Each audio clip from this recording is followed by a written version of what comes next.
আসসালামু আলাইকুম। Welcome to graphics Skyway. আজকে আমরা অ্যাডোব ইলাস্ট্রেটরের সাহায্যে প্রফেশনাল ওয়েতে এরকম একটি টাইপোগ্রাফি লোগো ডিজাইন করে দেখব। So without any further ado let's get started. প্রথমেই আমরা একটি সার্কেল ড্র করব। তো আমরা চলে গেলাম ইলিপস টুলে। আমরা সার্কেলের উইডথ এবং হাইট করে দিব 30 পিটি, দেন ওকে। আমরা সার্কেলটার ফিল কালার অফ করে দিব। দেন আমরা আরেকটি সার্কেল ড্র করব এবং এটার উইডথ এবং হাইট বাড়িয়ে দিব। আমরা 330 পিটি করে দিলাম। এখন আমরা সার্কেল দুটোকে সিলেক্ট করে অ্যালাইন করে নিব। হরিজন্টালি এবং ভার্টিক্যালি সেন্টার করে দিলাম। এখন আমরা সার্কেলটাকে সিলেক্ট রেখে চলে যাব অবজেক্টে, দেন ব্লেন্ড, মেক এ ব্লেন্ড। আমরা চাইলে শর্টকাটে ইউজ করতে পারি, কন্ট্রোল অল্টার প্লাস বি। এখন আমরা এই ব্লেন্ড অপশনে ডাবল ক্লিক করব।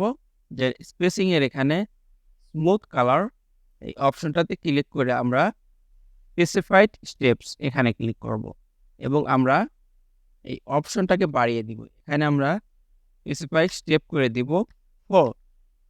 আমাদের 2টা সার্কেল ছিল, আমরা আরো 4টা সার্কেল বাড়িয়ে নিলাম। টোটাল আমাদের এখন এখানে 6টা সার্কেল হচ্ছে। 1 2 3 4 5 6। পারফেক্ট। এখন আমরা কিছু হরিজন্টাল এবং ভার্টিক্যাল লাইন ড্র করব। দ্যাটস ওয়াই আমরা চলে যাচ্ছি লাইন সেগমেন্ট টুলে।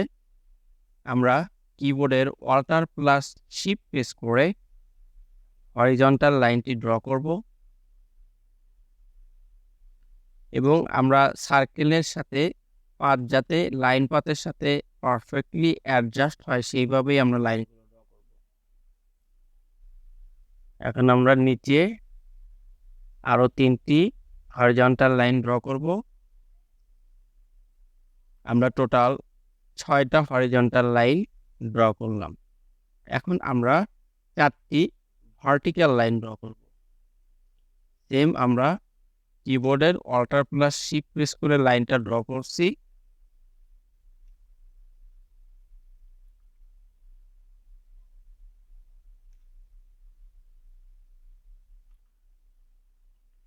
আমরা চাইলে লাইনগুলো কপি করেও আমরা অ্যাডজাস্ট করতে পারি। যেমন আমরা যদি চাই অল্টার প্রেস করে কিবোর্ডের এইভাবে অ্যাডজাস্ট করে দিতে, সেটাও আমরা পারি। অল্টার প্লাস শিফট প্রেস করে আমরা লাইনটা কপি করে এইভাবে অ্যাডজাস্ট করে নিতে পারি।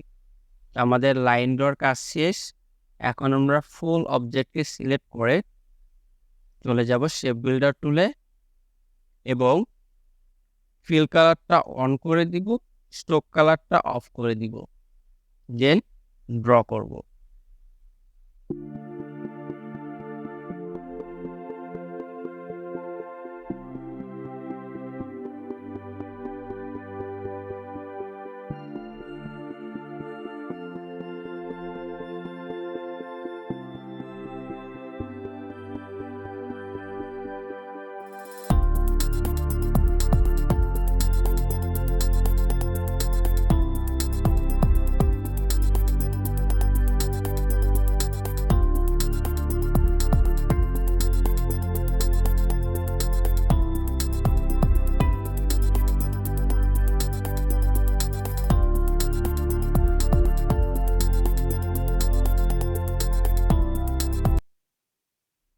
Thank you so much for watching this video. If you learned something from this video, then like, share and subscribe my channel.